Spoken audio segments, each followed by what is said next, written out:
आणखीन एक महत्त्वाची बातमी समोर येते। संदीप देशपांडे उदय सामंत यांच्या भेटीला गेलेले आहेत। संदीप देशपांडे अमेय खोपकर हे सामंत यांच्या भेटीसाठी त्यांच्या निवासस्थानी पोहोचलेले आहेत। आताची महत्त्वाची बातमी आपण बघतोय। एकीकडे राज ठाकरे आणि स्वतः फडणवीस यांची भेट झालेली आहे आणि त्यानंतर इकडे संदीप देशपांडे आणि उदय सामंत यांचीही भेट होतीये।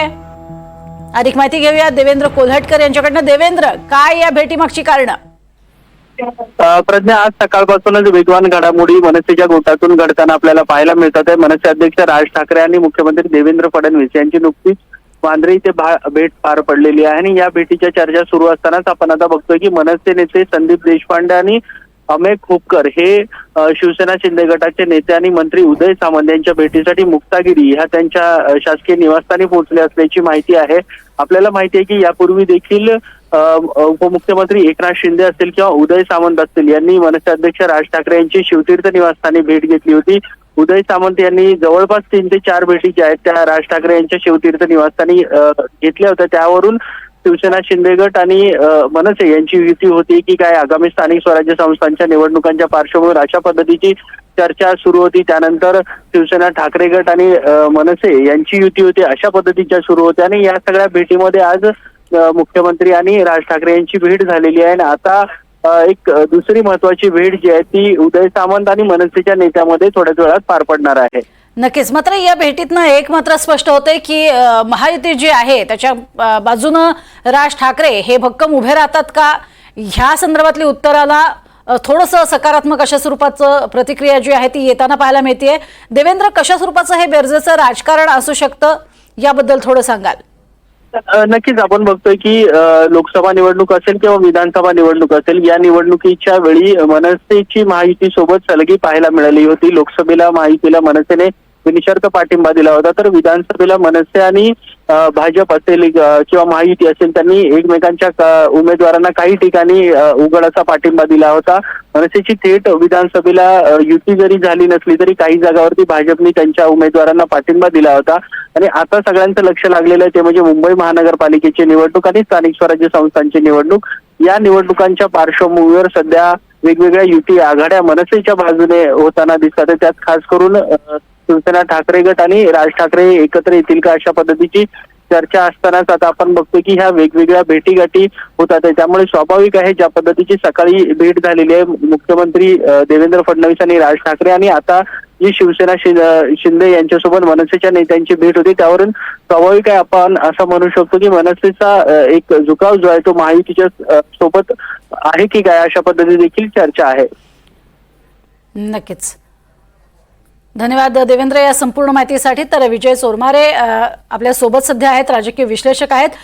विजय चोरमारे जी, नेमकं या आता भेटीमागे म्हणजे एकीकडे राज ठाकरे आणि फडणवीस भेट आणि आता दुसरीकडे संदीप देशपांडे अमेय खोपकर यांची सामंतांच्या घरी जाऊन भेट, काय या मागचे सगळे अर्थ?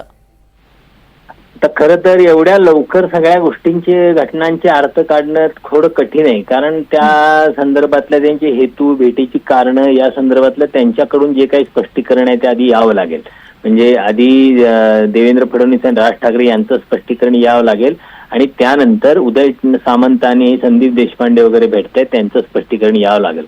म्हणजे हे या भेटींचा काही बाबा ठरवून केलेला प्लॅन आहे किंवा एकीकडं राज ठाकरे फडणवीसांनी भेटायचं, दुसरीकडं राज ठाकरेच्या पक्षाच्या लोकांनी एकनाथ शिंदेच्या नेत्यांशी भेटायचं, हे असं काही नियोजनबद्ध आहे की या पौर्णिमेचीच भेटी आहेत की संदीप देशपांडे वगैरे काही वेगळ्या कारणासाठी भेटलेले आहेत, या सगळ्या गोष्टी नीट लक्षात आल्याशिवाय घाईनं त्याचा काही निष्कर्ष काढणं मला वाटतं फारसं योग्य ठरणार नाही। कारण एक आपण राज ठाकरे आणि देवेंद्र फडणवीस यांच्या भेटी संदर्भात काही एक स्टेटमेंट करू शकतो, कारण त्या भेटीला एक निश्चित मोठा राजकीय अर्थ आहे, ती मोठी राजकीय भेट आहे। पण ही दुसऱ्या फळीतल्या नेत्यांची भेट आहे, त्या पाठीमागचा उद्देश, कारण पुन्हा कसं आहे, एकीकडे राज ठाकरे देवेंद्र फडणवीस बोलतायत म्हणजे ते महायुती म्हणून बोलतायत की भारतीय जनता पक्ष मनसे म्हणून बोलतायत हे स्पष्ट व्हायला पाहिजे। आणि इकडं हे संदीप देशपांडे आणि अमेय खोपकर उदय सामंतांशी बोलतायत ते कोणत्या अधिकारात बोलतायत हेही समजून घ्यावं लागेल। कारण तसं पाहिलं तर मग राज ठाकरे आणि एकनाथ शिंदे भेटू शकतात ना, बोलू शकतात ना. त्यामुळे नीट जरा काही वेळ आपल्याला द्यावा लागेल या नेमक्या या सगळ्या गोष्टींचा एकत्रित हे डॉट जोडायला ना. बरोबर. आता आणखी दिवसभरात काय घडतंय तरी आपल्या डॉट जोडून काही निष्कर्ष काढायला थोडासा वेळ द्यावा लागेल. नक्कीच. मला वाटतं घाई ठरेल ते आता एवढ्यात निष्कर्ष काढणे या सगळ्याची. अगदी खरंय. पण विजय सोरमारेजी, असं आपण धरून जरी चाललो की जी भूमिका राज ठाकरे घेत आहेत ती पाहता महायुतीच्या बाजूने ती असेल असं जर आपण धरून चाललो तर कशा पद्धतीनं ते बेरजेचं राजकारण ठरेल आणि महायुतीला त्यामुळे बळकटी मिळेल का? नाही, पहिली गोष्ट आत्ता तसा निष्कर्ष काढणं योग्य ठरणार नाही. कारण गेले काही दिवस ज्या सकारात्मकतेनं उद्धव ठाकरे आणि राज ठाकरे एकत्र येण्यासंदर्भात चर्चा आहे त्या काय अशा एक दोन भेटीने ते काही सगळ्याच त्याला पूर्णविराम लागेल, ब्रेक लागेल किंवा त्याचं कोण तोडून टाकेल असं मला वाटत नाही. त्यामुळे त्यासाठी वाट बघावं लागेल. दुसरी गोष्ट, राज ठाकरे महायुतीत येणं हे निश्चित महायुतीसाठी फायद्याचं आहे. कारण ज्यावेळी राज ठाकरे आणि उद्धव ठाकरे एकत्र येतील त्यावेळी मुंबईत त्यांची निश्चितच ताकद वाढेल आणि त्याचा फटका भारतीय जनता पक्षाला मुंबई, ठाणे, पुणे, नाशिक या ज्या महत्वाच्या महापालिका आहेत तिथं बसू शकतो. त्यामुळं राज ठाकरे सोबत असणं हे महायुतीसाठी आणि विशेषतः भारतीय जनता पक्षासाठी गरजेचं आहे. दुसरं गरजेचं असण्याचं कारण की राज ठाकरे सोबत असतील तर उद्धव ठाकरेंची ताकद वाढते. म्हणजे 1+1 2 नाही तर उद्धव आणि राज एकत्र असतील तेव्हा 1+1 11 होतं. त्यामुळे ती ताकद वाढू नये, उद्धव ठाकरेंची ताकद वाढू नये. मग राज ठाकरेंना कसं घ्यायचं, युती करायची का त्यांना आपल्याकडे ठेवायचं की त्यांना स्वतंत्र लढायला लावायचं? कारण आतापर्यंत राज ठाकरेंनी कसं लढावं याचे बऱ्यापैकी हे भारतीय जनता पक्षाने ठरवलं होतं. त्यामुळे मला वाटतं आत्ता मूळ मुद्दा आहे तो आता इथं राज ठाकरेंच्या विश्वासार्हतेचा मुद्दा असेल.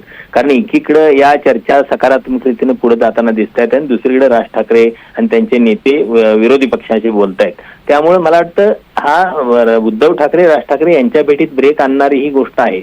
पण आपल्याला अजून थोडा एक वेळ द्यावा लागेल. कारण सगळ्या गोष्टी काही एका भेटीत ठरतात किंवा एका भेटीत निर्णय होतात असं नाही. ह्या कुठलीही गोष्ट घडायची म्हणजे महायुती आणि राज ठाकरे एकत्र यायचं असेल तरी सुद्धा त्यांना काही एक त्या चर्चेची प्रोसेस असेल, त्या चर्चा असेल, त्यातनं जागा वाटप असेल, अन्य काही अटी शर्ती असतील त्या संदर्भात चर्चा होईल. ते एका भेटीत किंवा याच्यात काय होणार नाही. पण काही संकेत त्या दिशेने आपण मिळू शकतात आणि त्यावरून आपण काही निष्कर्ष काढू शकतो. पण एकीकडे दोन्ही भावंड एकत्र येतील, ठाकरे बंधू एकत्र येतील अशी आशा आहे. मराठी जनांची त्यासाठी मोठ्या प्रमाणात मागणी होती आणि त्यावेळेला अशी ही भेट, यामागचं काय नेमकं प्रेशर टॅक्टिस आहे का राज ठाकरे यांचं, किंवा मग स्वतःचे जे मूल्य वाढवण्याचा जो प्रयत्न असतो तसा काही प्रयत्न आहे का राज ठाकरे यांचं, असं वाटते का? नाही, पहिल्यांदा एक आपल्याला त्यांच्याकडून अधिकृत काही स्टेटमेंट यावं लागेल राज ठाकरे यांच्याकडून, देवेंद्र फडणवीस यांच्याकडून. ते काय येते आपल्याला वाट बघायला लागेल. म्हणजे त्यामुळे भेटीच ही भेट पूर्वनियोजित होती का, योगायोगानं होती की घडवून आणलेला योगायोग होता, अशा सगळ्या गोष्टी त्यातनं समोर यायला पाहिजेत. त्यातले हे दोघं कोणते त्या संदर्भात युक्तिवाद करतायत फडणवीस आणि राज ठाकरे तेही बघावं लागेल. त्यामुळं मला वाटतं थोडा वेळ त्याच्या संदर्भातली त्यांच्या पक्षाकडून अधिकृत काही निवेदनं, अधिकृत काही त्यांच्याकडून स्पष्टीकरण आल्याशिवाय आपल्याला नीट त्याची मांडणी करता येणार नाही. आता एक गोष्ट आपण नक्कीच म्हणू शकतो की या राज ठाकरे आणखी देवेंद्र फडणवीस यांची भेट ही शिवसेना उद्धव बाळासाहेब ठाकरे या पक्षासाठी धोक्याचा सिग्नल आहे असं आपण या घडीला म्हणू शकतो. नक्कीच.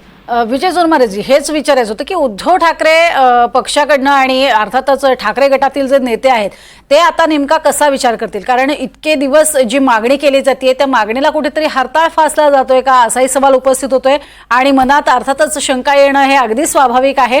तर या अनुषंगानं ठाकरे गटाकडनं काय भूमिका घेतली जाऊ शकते? कारण आता आपण ज्या ज्या नेत्यांशी बोललो त्यांच्याकडनं फार काही सकारात्मक वाटलं नाही आणि बहुतेक विरोधकांना हे भेटच मुळात पटलेली नाही.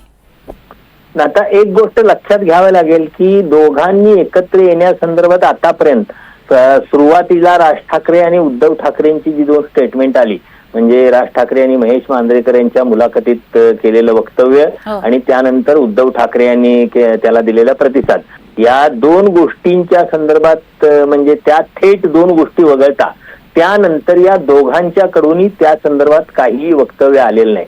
त्या संदर्भात बोलतायत ती त्यांची 2ऱ्या 3ऱ्या फळीतली कार्यकर्ते नेते मंडळी बोलतायत आणि त्यामुळं ही खरोखर ही चर्चाची प्रक्रिया गंभीरपणे सुरू आहे का हे दोघं एकत्र येण्यासाठी काही कारण सगळ्या चर्चा माध्यमांच्या समोर किंवा प्रसार माध्यमांना साक्षी ठेवून होत नसतात. अशा चर्चा किंवा वाटाघाटी या पडद्याच्या पाठीमागे होत असतात, ज्याची माध्यमांना अजिबात खबरी लागू दिली जात नाहीत. तर तशा रीतीनं काही चर्चा पुढे गेलेली आहे का, त्या दृष्टीनं काही एक त्यांचा रोडमॅप ठरलेला आहे का, या संदर्भात आतापर्यंत काहीच म्हणजे दोघांच्या एका वक्तव्याच्या पलीकडे त्या संदर्भात काय आलेलं नाही. फक्त संजय राऊत गेले काही दिवस खूप सकारात्मक रीतीनं या युती संदर्भात बोलतायत आणि संजय राऊत बोलतात त्या दिशेने युती पुढे जात असते हे आपण महाविकास आघाडीच्या वेळी सुद्धा बघितलेलं आहे.